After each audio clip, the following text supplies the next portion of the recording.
So, still now in service oriented architecture, we have come across, we have seen a complete introduction on SOA related with the cloud computing, how the building blocks of SOA is going to serve for cloud computing, introduction to XML, and various technologies related with the XML we are seeing in the regular sessions. So, we have seen XML schema, XML namespace, so XSD, XSL, XSLT. Okay, so likewise, we are seeing uh, varieties of technologies which are ready to enhance and build a web application or mobile application which would be capable of creating a lightweight component or a lightweight application for the portable devices. So that could be the very big impressive note from XML technologies. Okay, so to revise all those things in terms of evaluation, we will have MCQs now. It's a recap session. So type your answers in the chat. The responses, I'm expecting responses from all of you. So type your options. So if your XSLT style sheet is version 2.0, which transformation engine should you use? Right. So apart from the lecture, what we are teaching, you have to still brew up yourself to learn about this. Yes. Options.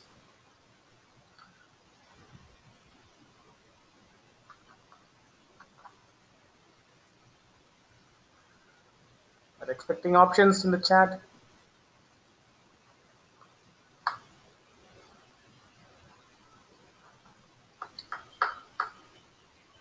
Saxon is the parser actually.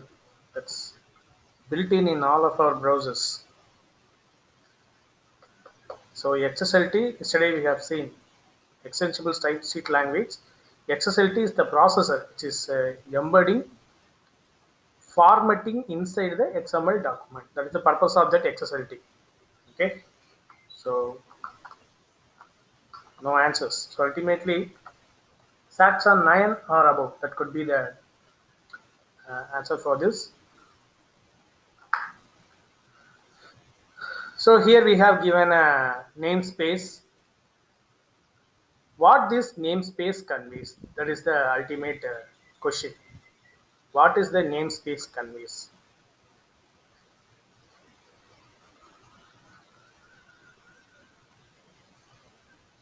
Elements in the input are expected to be XHTML elements.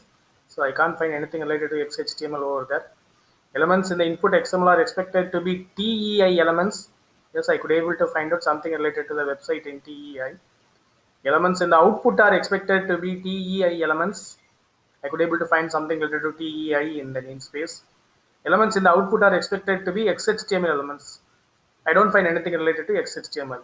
So option A and D are ruled out. Now you have to choose from either B or C. From either B or C. So either it is the input or output that you have to decide. Option for question number 2. Still, I'm not getting any answers from the crowd. Why? See, you have to respond something through the chat.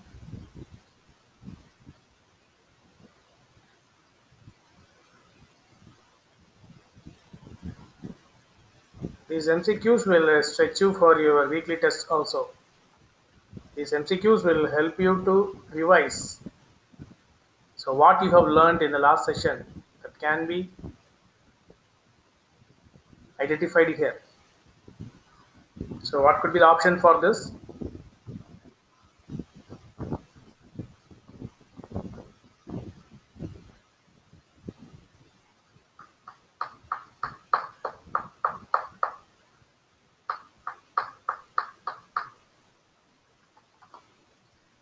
No options. So the answer is B, because in the input statement only we will be giving this namespace. Okay. Output will be generated based upon our XSLT. So that is the reason why elements in the input XML are expected to be TEI elements. Question number 3. The same type of convention. Here we have given a namespace. So you have to identify the suitable one here. So ultimately here I can't find anything related to TEI. So option C and D are ruled out. So you have to identify based upon XHTML, because I could able to find something in the namespace relevant to XHTML. So you need to identify whether it is based on input or output. That's the thing that you need to guess with. Option A or B for question number 3.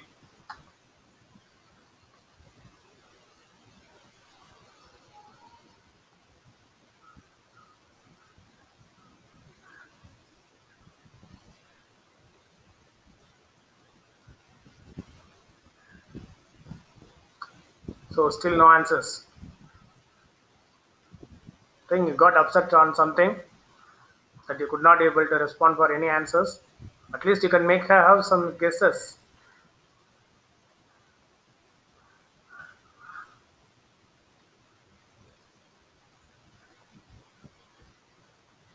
No. Okay, fine. So the option would be elements in the output are expected to be XHTML elements. So what's the difference between these two things? The question number 2 and 3. In the previous question, you could able to vouch that we are talking about the default namespace. Here we are talking about the direct namespace. So that is the main difference. That is the reason why default namespace will be used with the input data. Okay, very specific things has to be integrated during the output only.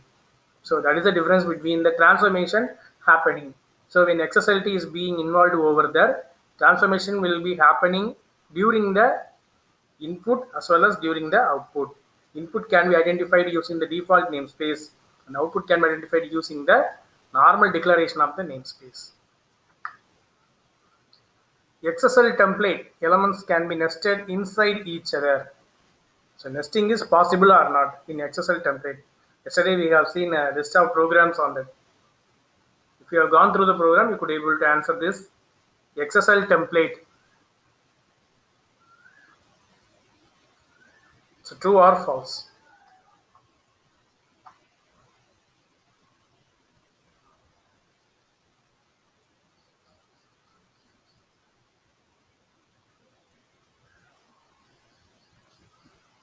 No answers.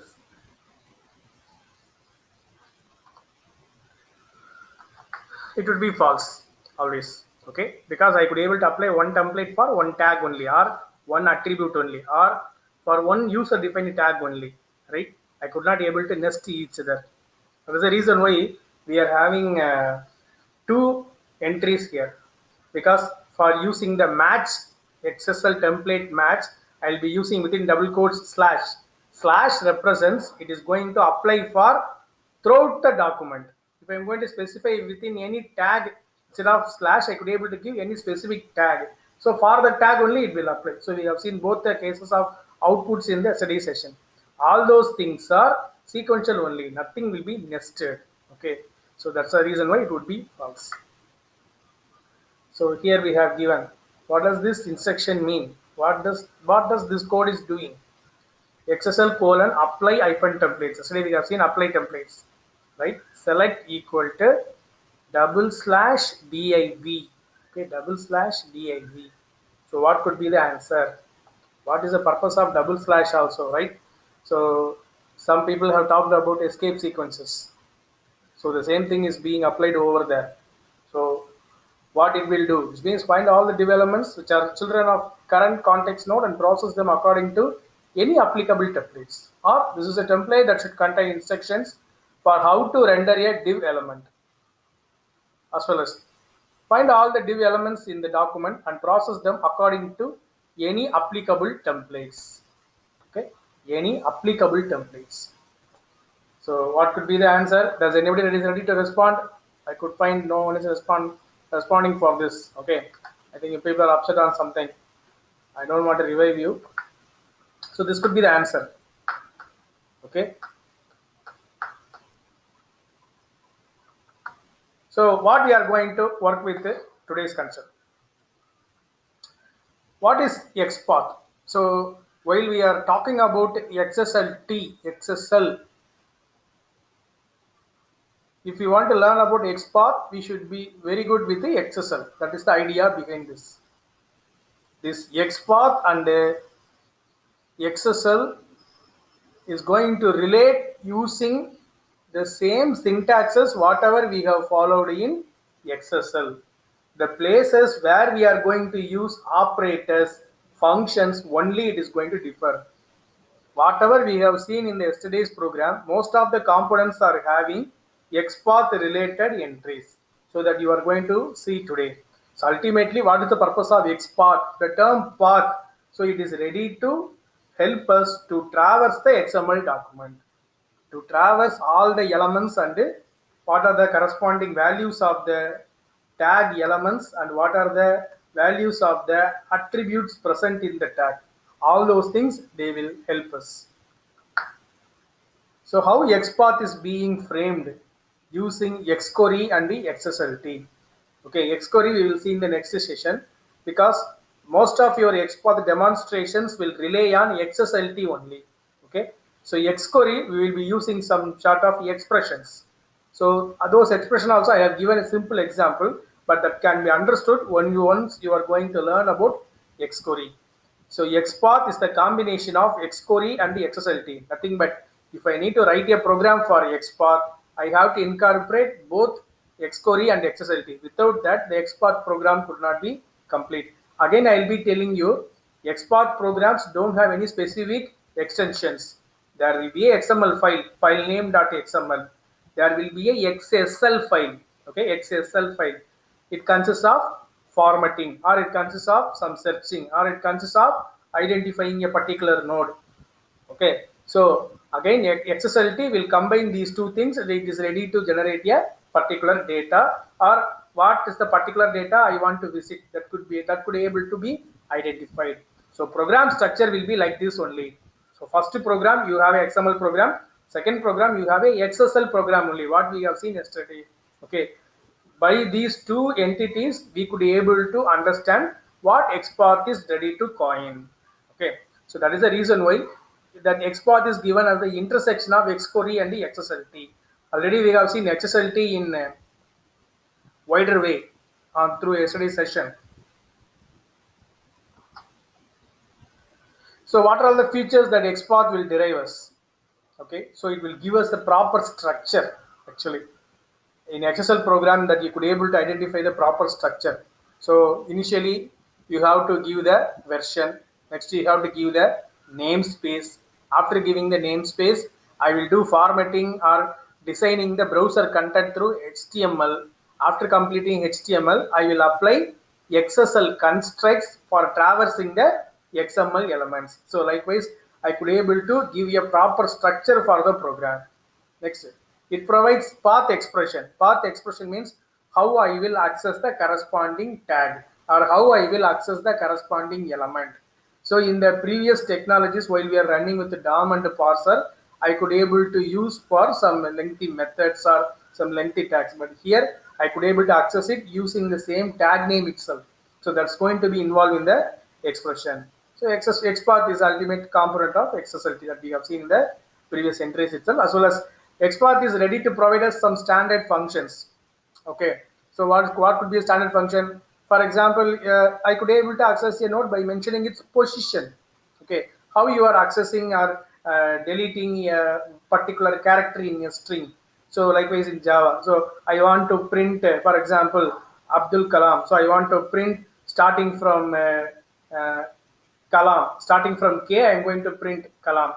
So Abdul Kalam is a complete string, but how I will use that? So using substring method, I could able to perform the particular operation. Likewise, we have some standard functions are available in XPath also. Okay, so that's the idea behind this. Right. How to create a XPath expression, right? So yesterday we have seen that, but that could be done with the operators. So books is the root tag. So within the books I have record for book. Okay, so book is your complete data. Okay, so for every book you have a title, that is a subchild of corresponding book. Next, author. For every book you have an author. The author will have first name and last name. First name and last name are subchilds of author. Author is the subchild of book. So if I want to access the name of the author, so how I will traverse? So books dot book dot author dot first name. So likewise I could able to traverse and access it in a easier way. That's what that XPath expression will provide through its operators and functions. Okay, so that's the procedure to write your expression. That is the reason why this diagram has been given for you. Okay, so that's the way to access. So root tag dot child tag dot subchild tag, that will retrieve you the element, corresponding element available within the subchild tag. Okay, so that's the way to work with. Next, XPath nodes. What all these nodes are talking about that? So these are all the this 7 important thing that you must be aware while you are going to work with a XSL, XPath and the XQuery. For all those 3 things, these are the things which will serve for us. Element, it is going to identify your corresponding tag. Attribute, it is ready to reveal the property of the element what you are going to use in your program. For example, pertaining to the previous diagram, I could able to convey about that. So every book will have an ID, right? Book ID. When you are going to lend a book from the library, every book will have an ID. That ID could be the attribute for that. Text. So text is nothing but that what is the value available in the respective tag. Namespace. Okay, so namespace will give us the default directory from where I will fetch the style or where I will fetch the schema for my program. So that is what namespace. Next, processing instruction. So we are going to see what is a processing instruction is. For example, how I will access the third record's first data. So how it could be done. So for that we have built-in methods are available in our XPath. Okay. So comment. So comment already we have seen in terms of XML itself. So document nodes. So this is nothing but they are trying to incorporate the flavor of DOM in XML technologies. Okay. So we will see it in the forthcoming slides. So XPath syntax. To understand XPath syntax, so here you have a sample XML program. Okay, so based upon this program only, I have given you something on the diagram. So you have a root tag bookstore. So bookstore consists of 2 books. Okay, so every book has its own title and the price. So these are all the content of the corresponding XPath, corresponding program. Okay, so bookstore is the root tag. You have 2 records of book. So how we are going to play with this? See, what are all the selecting nodes? How could they able to select? Okay, by mentioning the node name. Node name is nothing but the tag name. Okay, so if I want to select from the root, I have to use the slash operator, single slash operator that represents my root. If I want to represent my corresponding subchild, in that case I could able to mention the double slash. Very specific things that you could able to do. Even in today's MCQ I have shown you double slash div. So what are all the things you have given within div tag that could be go for processing. So double slash can be expressed in terms of your escape sequence also. Okay, single dot which will work for current node. Okay, double dot will work for parent of current node. That's what I have shown you. Books dot book dot price. Okay, so single dot means it will talk about only the current node. Double dot means it will ready to retrieve me the corresponding parent node. Okay, at. So whenever I am going to work with my attribute of any particular tag, for example, book will have an ID. So book within angle bracket I will give book ID equal to within double quotes 001. So that 001 will be fetched using this at. Okay, so that is the purpose of this at tag. So the same thing I have mentioned you through the example bookstore, right? So for this example, these notes are being done for you. Okay, so bookstore. So bookstore means what are all the things are available inside the bookstore I could able to access. So what are available under bookstore? I'll be getting 2 records of book. Okay, so bookstore will is enough to fetch the data available in all the books. So that's what they are going to mention here. Next, slash bookstore. Okay, so it is ready to represent the absolute part. Okay, it is ready to represent the absolute part. Next, bookstore slash book, that is ready to represent the first record of the corresponding bookstore. Okay, next, slash slash book. So wherever the content is available in the corresponding document will be fetched instead of first record or second record. It is ready to fetch for that.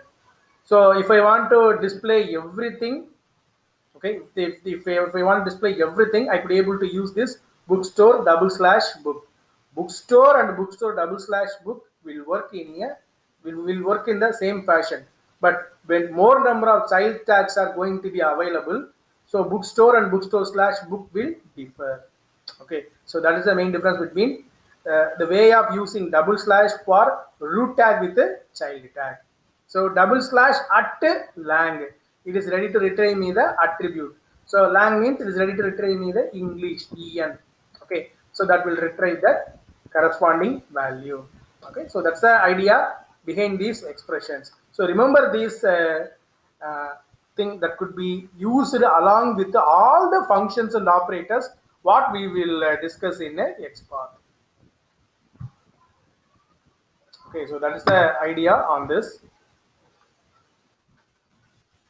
So the same thing that what we have seen in yesterday's session, it is going to be complete idea how to work with the predicates. Okay, predicates. So predicates are nothing but that it is ready to give me a query in short fashion. That is what predicate, that what we are going to work with. So please remember that predicate is nothing but that what we are going to work with.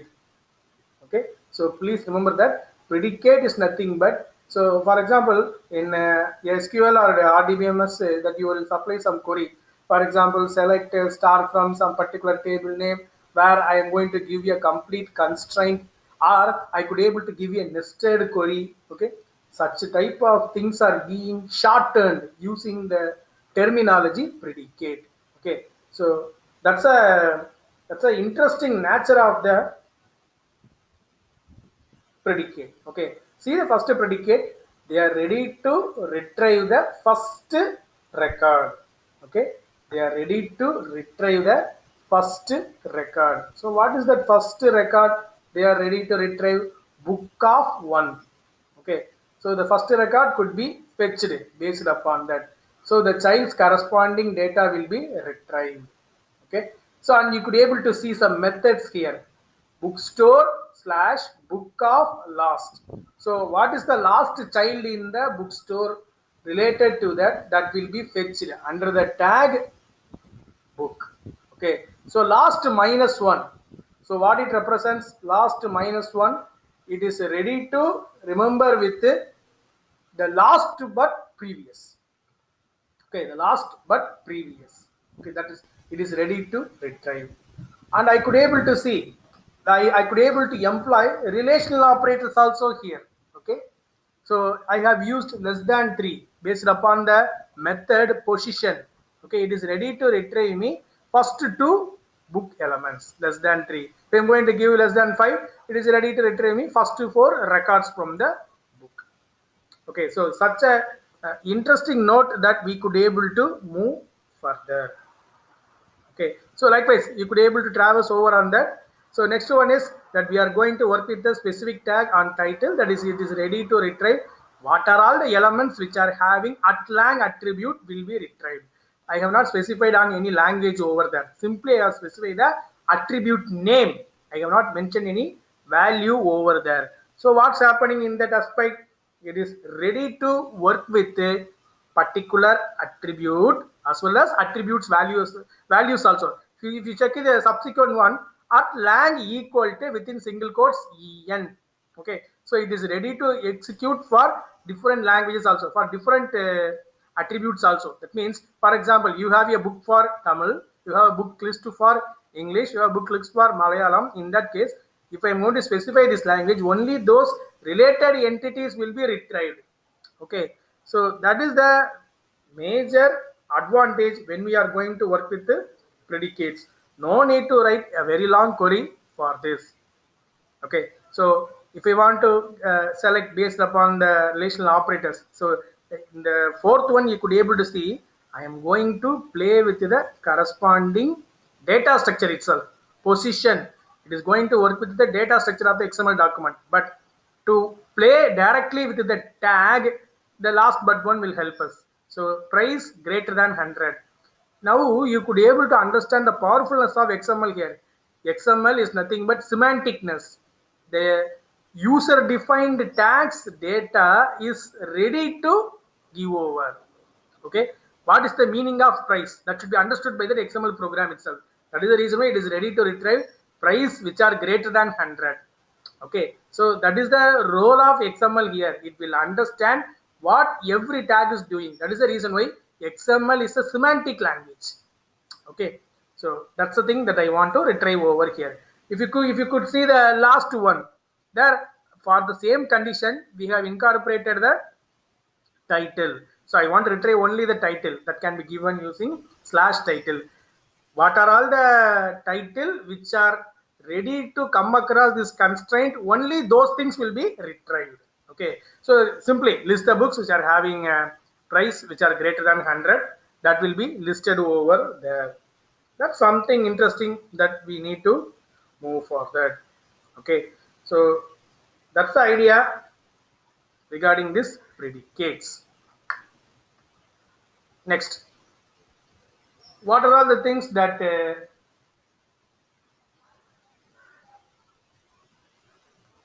we need to work with unknown nodes? Unknown nodes means anything that we could able to ready to retrieve. Even in predicates we have seen some of the things. For example, the last two entities which is ready to work for the particular condition. If the same thing I could able to revoke for complete document, that can be achieved through these three things. First section, you see the wildcard. So remember the wildcard characters in the XPath or XML. Star, it is ready to match any element. At star, it is ready to match any attribute. So element means book, I could able to refer the tag.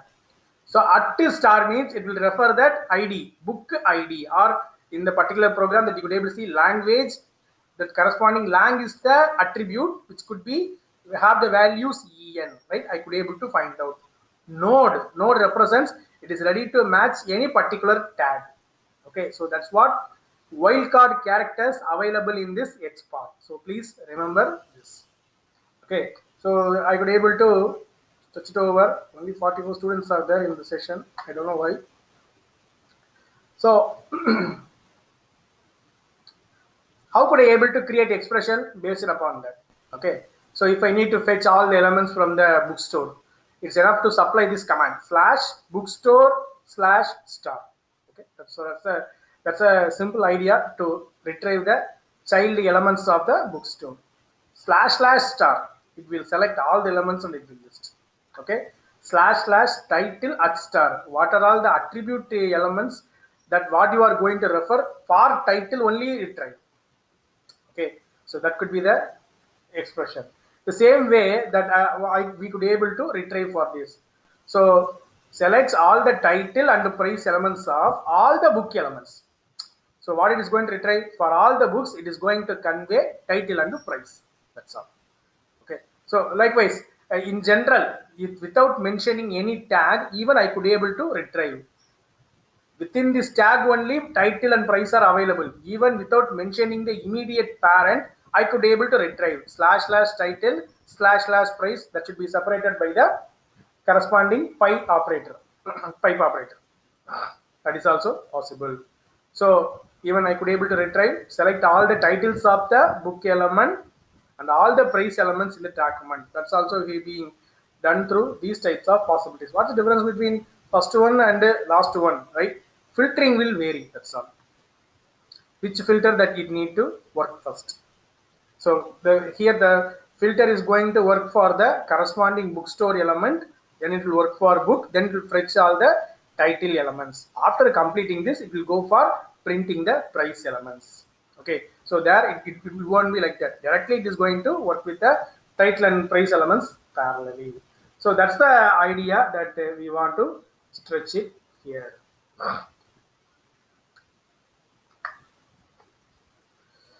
Right. Now we are in a stage to understand because through the tags.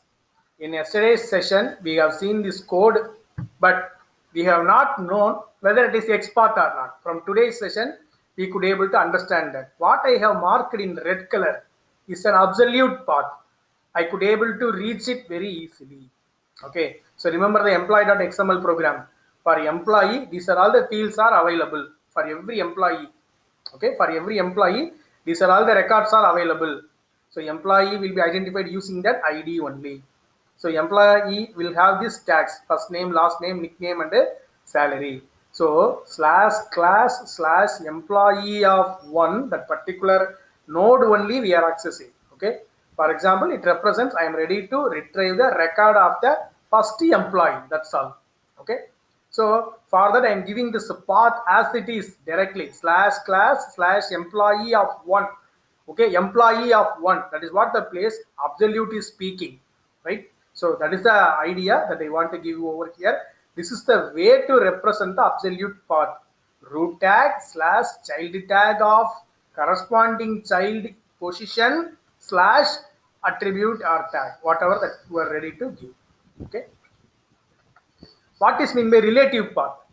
Okay, relative path means in the for each section itself, I will give the root tag and child tag. By that, it will retrieve all those things on its own. So in the absolute path, you have to give individually for all the elements. But here it is enough to give it for only one construct. It is enough to give it in the XSL construct itself. It will retrieve for each and every record automatically. Okay.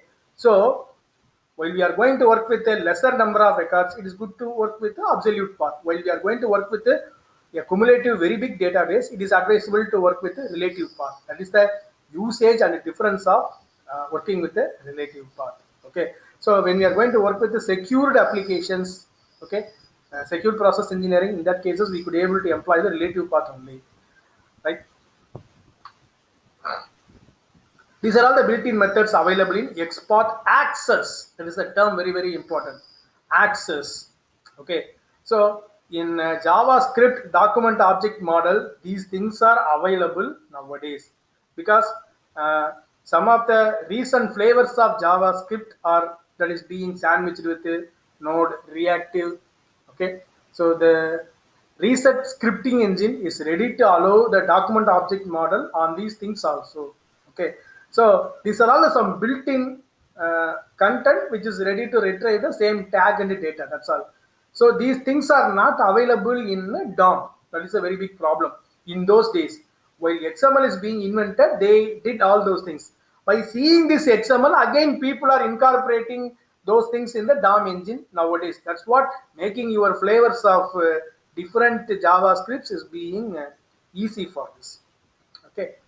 ancestor or self, they are talking about root tags. Attribute, we know that. Child, so descendant is nothing but that what is a current node one level up, that's what. Okay, I could able to use a self nodes also. What are the nodes will come after this particular node following. So immediate following node can be identified using following sibling. So namespace will ready to fetch me the current node. Parent will tell me the root tag. So preceding node will list out all the tags which are available except start and the end element.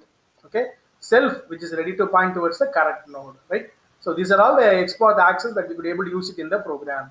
Okay, so this is a sample XML program that what we will be using already.